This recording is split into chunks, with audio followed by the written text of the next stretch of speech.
কি মেশমশাই, সব শিল্পী কি এক হয় নাকি?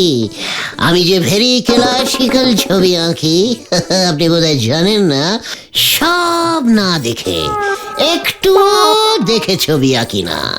আপনাকে এতবার এত রূপে দেখিয়াছি, আর দেখিতে হইবে না। দেখবেন এই গুলটে গুহ রূপে গুগু কেমন গভীর কল্পনা করিয়া আপনার আস্ত মুখখানির একটি আলপনা ছবি আঁকিবে, দেখে পয়সা দিবেন। ঠিক আছে, তবে এখন যা, ছবি নিয়ে মানে কথা তারপর আসবি। ব্যাস, আর কোনো চিন্তা নেই। কল্পনায় মুখমণ্ডলের ছবি উঠিয়া গেল, ব্যাস আর কোনো চিন্তা নেই। আমি এখন আসি মেশমশাই, টাটা।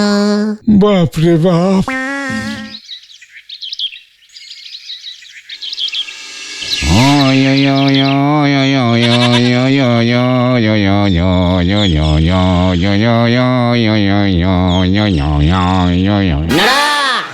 কড়া করে এক কাপ। আরে তুই এখানে বসে গুনগুন করে গান করছো আবার? ব্যাপার কি গো নরাদা? ভাগ্যের চাকা উল্টে গেছে গো, তাই আজকেরই আমি আর চা বানাবো নে। বাবুর মতো এখানে বসে বসে আয়েস করে চা খাবো। নরা, আসল ব্যাপারটা ঝেড়ে কাজ বলছি, নয়তো নয়তো তুমি আমার লবডঙ্কা করবে। আজ আমি আর চা বিক্রি করবো নে। এই দেখো, দেখি 500 কর করে ক্যাশ তোর হ্যান্ডে এলো কি করে? সেটাই তো বলতেছি। কেসটা কি সত্যি করে বলো তো নরদা? ওই যে নামজাদা শিল্পী শেতল বাবু আছে না, উনি আমাদের বকশিস দিয়েছে। 500 টাকা বকশিস? ওই শেতল বাবু আজ সকালে এসে হাজির। এই নে নরা, ধর 500 টাকা তোর বকশিস। ওরে বাবা, এই 500 টাকা বকশিস! শিল্পীর মন দেখতেছি কাদাচ্ছে নরম হয়। ওরে নরা, মন নরম না রে, ওরে আমার নরাদম। পকেটটা খানিক হঠাৎ গরম হয়ে উঠে আছে। আমার একখানা ছবি 5,000 টাকা, বুঝলি? 5,000 টাকায় হঠাৎ বিক্রি হইয়া গেল। জানি না কি বুঝিয়া কি ছবি কিনিয়া লইল ওই ভদ্রলোক। শহর থেকে, বুঝলি, শহর থেকে আমার ছবি দেখিতে আসিয়াছিল। 5,000 টাকার একখান ছবি? বাপরি বাপ, আমার এক কাপ চা 2 চামচ চিনি দে করলি পরেও 5 টাকা কেউ দিতে চায় নে। কি যে বলিস, তোর ওই শীতল চা খেয়ে তো এই ছবিখানা আঁকিয়াছিলাম, তাই এই বকশিস। বাবু, আপনি বসেন, আপনি ফ্রিতে 1 কাপ গরম চা খেয়ে যান, কোনো পয়সা লাগবে না। এই ওই শীতল বাবুর ছবি 5,000 টাকায় বিক্রি হয়েছে? এই তো সেদিন ঘোতনদের পাশের বাড়িতে ভাড়া এলো, আর এসেই 5,000 টাকা। চল আমার সঙ্গে। 500 টাকা বকশিসের কি তেজ হচ্ছে বাবরি!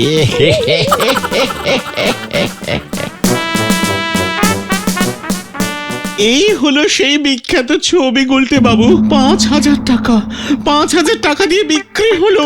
এই দেখুন আমার সই, সীসা মানে শীতল শাসমল। তা সীসা মশাই, এই ছবিটার মধ্যে যে কোনো ছবি দেখিতে পাইতেছি না।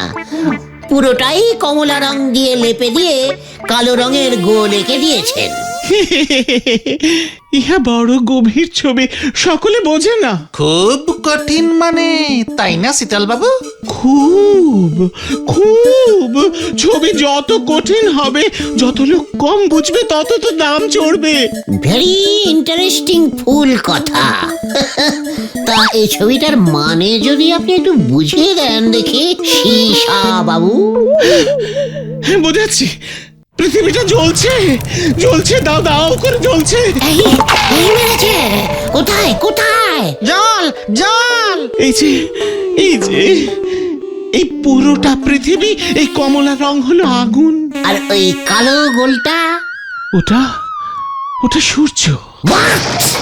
কি সূর্য কালো রঙের? ওখানেই তো মহান শিল্পের কামাল। কামাল, সূর্য তাপ ছড়াইতে ছড়াইতে নিজে পুড়িয়া কালো পোড়া ঝলসানো রুটি হইয়া গিয়াছে। সূর্য রুটি হয়ে গেছে? শিল্পীর মন তো গুলটে বাবু, যা ইচ্ছে তাই ভাবতে পারা যায়। ও তাই বুঝি? হ্যাঁ, বড়ই নরম। বুঝেছি বুঝেছি। এবার আমাকেও আমার পকেট করিতে হইবে গরম। চল রে বলদের দল, চল। আচ্ছা গুলটে মামা, ছবি আঁকছে ওই শীতল বাবু, তোমার পকেট গরম হবে কেমন করে? যেভাবে ওই সীসা মানে শীতল বাবুর পকেট ভর্তি হয়েছে। সে তো ছবি আঁকে, তুমিও কি ছবি আঁকতে পারো নাকি গুলটে মামা? ওরে, মন যাদের নরম হয় তারাই ছবি আঁকতে পারে। তোদের লিডারকে তোরা এখনো চিনলি না রে। মানেটা কি? মানে ইজ ভেরি ইজিক্যালি সোজা। আমিও ছবি আঁকবো বুঝলি, ভেরি কঠিন কঠিন ছবি। ছবি যত কঠিন দাম তত বেশি। শুনলি না শীতল বাবু কি বললো? তা বলে তুমি ছবি আঁকবে? আমাকে চ্যালেঞ্জিং করবি না ভেন্ডি, দেখবি আমি পারি কিনা ছবি আঁকতে, দেখবি? হ্যাঁ দেখবো। পাঁচু, ভেন্ডি আমাকে চ্যালেঞ্জিং দিল কিন্তু। তুমিও দেখিয়ে দাও গুলটে মামা। ঠিক আছে, চল তাহলে ঠেকে আজকেই দেখিতে পাইবি তোদের গুলটে মামা কত বড় শিল্পী।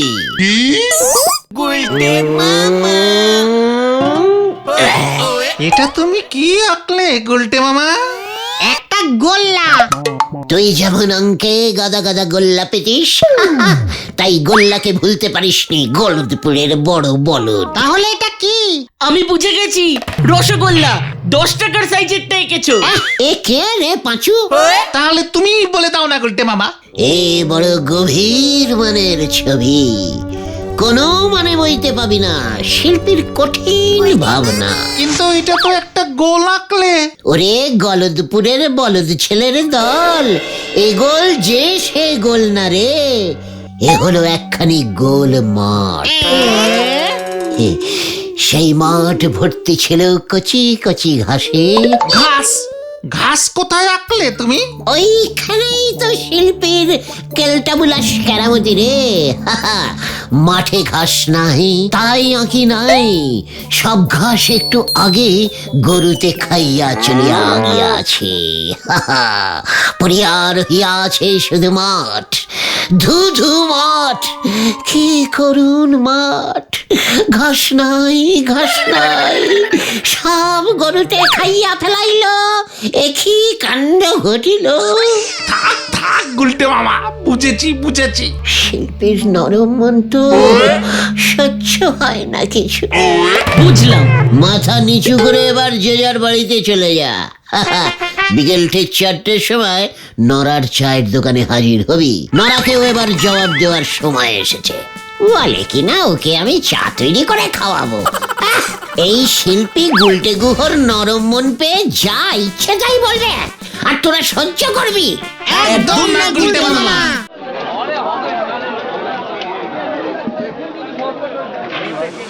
ওরে বাপ রে বাপ, আমি তো একদিনে বুঝতেও পারিনি যে আমাদের গুলটে বাবু এত বড় গোল্লা শিল্পী। আপনাদের দেখলে কিন্তু বোঝা যায় না গো। দেখেছিস তো, একখানা গোল্লা এঁকেছি, তাতেই নড়া আমাকে কেমন আপনি আগে করছে। ওরে নড়া, গোল্লাই যে সব, সূর্য, চাঁদ, 1 টাকার কয়েন, ডোবা, পুকুর, দিঘি, রসগোল্লা, সবাই যে গোল রে। ওরে বাপ রে বাপ, একটা গোল্লার মধ্যে যে এত কিছু নৌকোয় ছিল সেটা কখনো ভেবে দেখিনি গো। এবার দেখলি তো, তোর ওই শীতল বাবু না আমার কাছে নস্যি নস্যি। একখানা ছবি বিক্রি করেই 500 টাকা বকশিস। তাও তো উনি দিয়েছেন।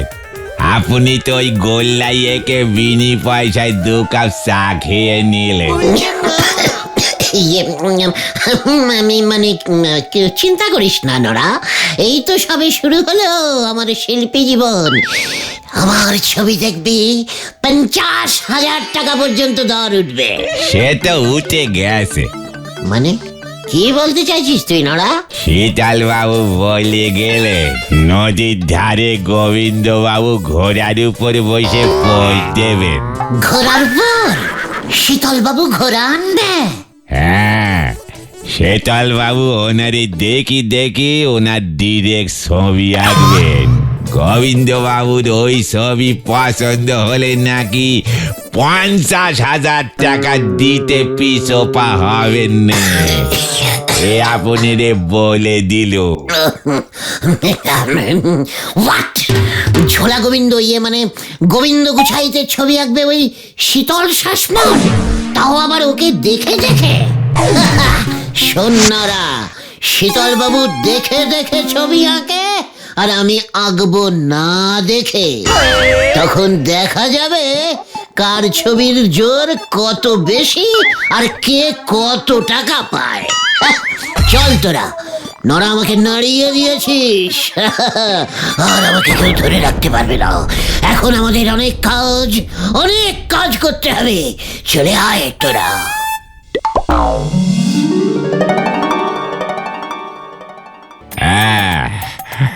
বলছি মানে কথা, আমার ছবি যেন পুরো আমার মতোই দেখতে হয়।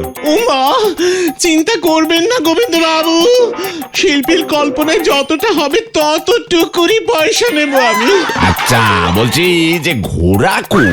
আমি যে ঘোড়ায় চেপে বসবো বলেছিলাম, মানে কথা আমার বহুদিনের শখ। ঘোড়া ঘোড়া ওই তো ঘোড়া চলে এসেছে। হ্যাঁ, মানে কথা ওটা তো কুকুর। হ্যাঁ, আমার সঙ্গে মস্করা করছেন নাকি আপনি? কুকুরটাকে ঘোড়া দেখছেন?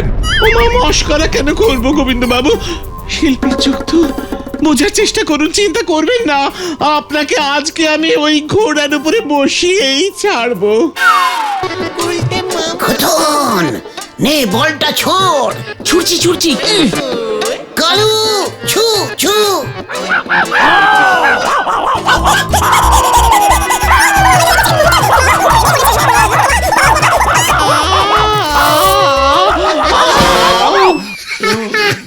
ওরে হতচ্ছাড়া শীতল, তোর মাথায় মানে কথা এবার আমি তোর ছবি ভাঙবো।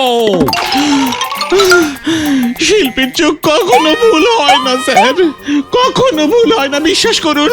ওই কুকুরটা আগের জন্মে ঘোড়াই ছিল। শিল্পীর কল্পনা স্যার। শিল্পীর কল্পনা? ওঠ ওঠ বলছি, মানে কথা। ওরে বাপরে বাপ, আমার কোমরটা গেল। চলুন দেখি আপনাকে বাড়ি পৌঁছে দিয়ে আসি। এই ধর তোরা। আপনার মেয়ে শ্রীমতী পটেশ্বরীকে দেখছি না গোবিন্দ বাবু? ও যে 2 দিন হলো মাসির বাড়ি গেছে। খুব ভালো হয়েছে। না না, ইয়ে যাক, ভগবান যা করেন মঙ্গলের জন্যই করে। ঠিকই আছে। মঙ্গল আর হলো কোথায়? মানে কথা, নড়া বলল শীতল বাবু নাকি ভালো ছবি টবি আঁকে, তাই ভাবলাম ঘোড়ার উপরে আমি বসে পা ঝুলিয়ে যদি একখানা ছবি এই ঘরে রাখতে পারতাম। তাই ওই মরকট শীতলকে বললাম। কি ভাবলাম আর কি হলো, মানে কথা। আরে আমরা আছি কি করতে মশাই, কি করতে আছি আমরা? আমরা এই পাড়ার ছেলেরা যদি আপনার সামান্য একখানি এইটুকুখানি শখ পূরণ করতে না পারি, তাহলে এটা যে পাড়ার লজ্জা, তাম গলদপুরের লজ্জা, আপনার লজ্জা, আমার লজ্জা। ঠিক আছে, মানে কথা, এত লজ্জা পেতে হবে না। তা তোমরা কিভাবে আমার শখ পূরণ করবে হে বাপু? কেন ছবি এঁকে? বটে, মানে কথা, তা কে আঁকবে আমার ছবি? কেন আমি? হ্যাঁ, তাই বুঝি? তা তুমি কবে শিল্পী হলে হে গুলটে?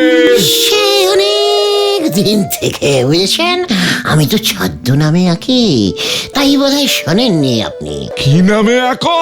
গুগু, গুলটে গুহ। গু গু, ওরে বাপ রে বাপ, তাই বুঝি? মানে কথা, তা ভায়া পারবে নাকি তুমি আমার ছবি আঁকতে? পারলে কি 50? হ্যাঁ হ্যাঁ, নগদ 50 টাকা পাবে। মানে নড়া বলছিল যে 50,000। 50,000? ওটা ঘোড়ার ভাড়া। হ্যাঁ, মানে কথা, ওই ঘোড়ার উপরে চড়িয়ে যদি আঁকতে পারো, তবে এখন তো বেশ কিছুদিন বিছানা ছেড়ে উঠতে পারবো না। মানে কথা, এই অবস্থায় আমার একখানা ছবি এঁকে দেখাও দেখি। জানি না তুমি আবার কি খেল দেখাবে। মানে কথা, মানে ঠিক আছে, অল্পের উপর দিয়েই শুরু হোক। পছন্দ হলে তো আপনার আবার 500 টাকা করে বকশিস দেবার স্বভাব তো আছেই। আরে আগে তো পছন্দ হোক উজবুক। মানে কথা, নিয়ে আয় তোর খাতাপত্র, রং পেন্সিল। স্বভাব লাগবেই না, আমি বাড়িতে বসেই আঁকবো। কি, আমি থাকবো আমার বাড়িতে, আমার ঘরে? আর মানে কথা, তুই ছবি আঁকবি তোর ঘরে বসে? মস্করা করার আর জায়গা পাও না? মানে কথা, কি মেশমশাই, সব শিল্পী কি এক হয় নাকি? আমি যে ভেরি ক্লাসিক্যাল ছবি আঁকি, আপনি বোধহয় জানেন না। সব না দেখে, একটুও দেখে ছবি আঁকি না। আপনাকে এতবার এত রূপে দেখিয়াছি, আর দেখিতে হইবে না। দেখবেন এই গুলটে গুহ রূপে গুগু কেমন গভীর কল্পনা করিয়া আপনার আস্ত মুখখানির একটি আলপনা ছবি আঁকিবে, দেখে পয়সা দিবে। ঠিক আছে, তবে এখন যা, ছবি নিয়ে মানে কথা তারপর আসবি। ব্যাস, আর কোনো চিন্তা নেই। কল্পনায় মুখমণ্ডলের ছবি উঠিয়া গেল, ব্যাস, আর কোনো চিন্তা নেই। আমি এখন আসি মেশমশাই, টাটা। বাপ রে বাপ।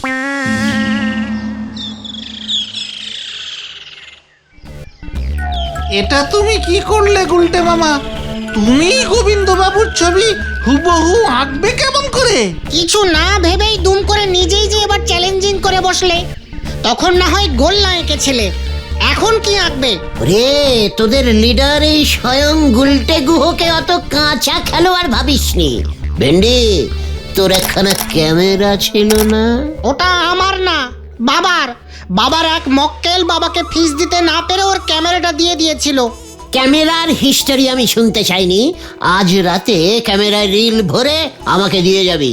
রিল ভরাই আছে, কিন্তু তুমি ক্যামেরা দিয়ে কি করবে গুলটে মামা? গোবিন্দ বাবুর মুখমণ্ডলের ছবি তুলব, তারপর সেই ছবির উপর আমি ডিজাইন করে গোবিন্দ বাবুকে উপহার দেব। ক্যামেরাটা নিয়ে আজ রাতে পাঁচুদের ঠেকে হাজির হবি, তারপর বাকি খেল আমার।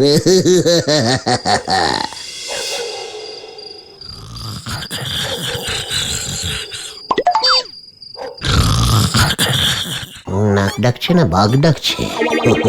বাবা, এনে ভেন্ডি, ছবি তোল, ছবি তোল। গোবিন্দ বাবু তো ঘুমোচ্ছে। এই পোজেই ছবি চাই আমার। তোল তোল। হয়েছে, ঠিক আছে, চল এবার পালা। মামা,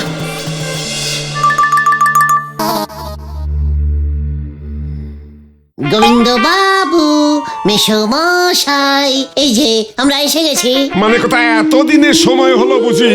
কোথায় কোথায় আমার ছবি, কোথায় হে? আপনার ছবি বলে কথা, এত লাইটলি ভাবে দেখানো যায় নাকি? মানে কথা, ডিপলি ভাবে কিভাবে দেখাবে তাহলে? আজ বৈকালিক বেলায় স্কুলের মাঠে আপনার ওই বিখ্যাত ছবিটির উদ্বোধন হইবে। ইতিমধ্যে পাঁচু ভেন্ডিরা সবাই পাড়ায় প্রচার শুরু করিয়া দিয়াছে। ছবির উদ্বোধন? মানে কথা, তা কে করবে শুনি? মানে স্যার, আপনি। আপনার ছবির উদ্বোধন মহামান্য আপনি করিবেন। পুরো গলদপুর দেখিবে এই শিল্পী গুলটে কি অসামান্য ছবি আঁকিয়াছে। ও, তাই বুঝি? মানে কথা, ব্যাপারটা তো মন্দ নয়। সমস্ত বড় বড় মহাপুরুষদের ছবি তো এইভাবেই উদ্বোধন হয় ঝোলা মানে গোবিন্দ বাবু। মনে থাকে যেন আজ বৈকালিক ঠিক 4 ঘটিকায়।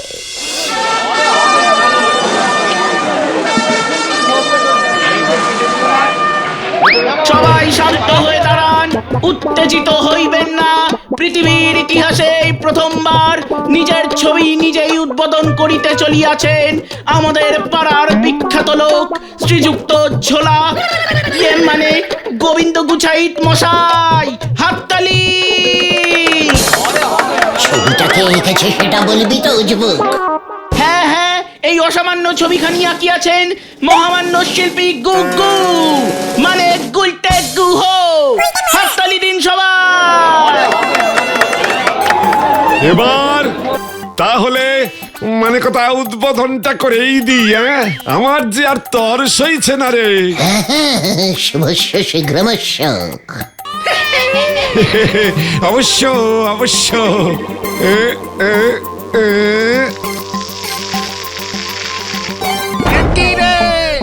চোখে তুলসী পাতা। ছাড়া মানে কথা তুই আমার এই ছবি নিয়ে এসেছিস, আমার 2 চোখে তুলসী পাতা দিয়েছিস। ভেরি আর্টিস্টিক্যালি ছবি এঁকেছি তো আমি, একেবারে আপনার স্বর্গযাত্রার ছবি, মানে ভবিষ্যতের ছবি। সবই শিল্পীর কল্পনা, সত্যি না কল্পনা। আপনি তো বললেন এখন শুয়ে শুয়েই ছবি আঁকাবেন, ভাবলুম যদি শুয়ে শুয়েই আপনাকে ওপরে। তাই বুঝি? তবেই এই যে আপনারাও কেউ ওকে ছাড়বেন না বলে দিলাম। এত বড় সাহস, মানে কথা আমার চোখে তুলসী পাতা দেয়। পাঁচু পালা। ধর ধর ওইটাকে ধর, মানে কথা দাঁড়া তুই। এই ছবি তোর মাথায় ভাঙবো আমি, মানে কথা। মরেছে।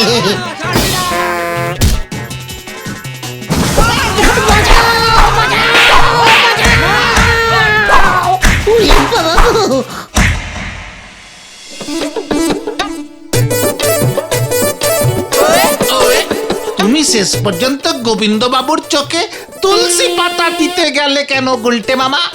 তা না হলে হয়তো এতটা খচতো না।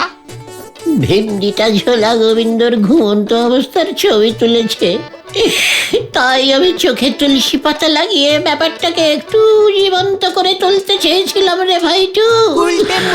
সবই শিল্পীর কল্পনা রে, সবাই বোঝে না। ভেরি ডিপ মিনিং তো। ঠিকই বলেছ, গোবিন্দবাবু তোমার কল্পনাটা ধরতেই পারেননি। কিন্তু শিল্পী হওয়ার পেঁচটা কেমন কষেছিলাম বল। নেহাত গোবিন্দবাবু ছবিটা আর এত গভীর মানেটা ধরতে পারলো না, নয়তো কড় করে 500 টাকা তোদের কপালেই নাচছিল রে।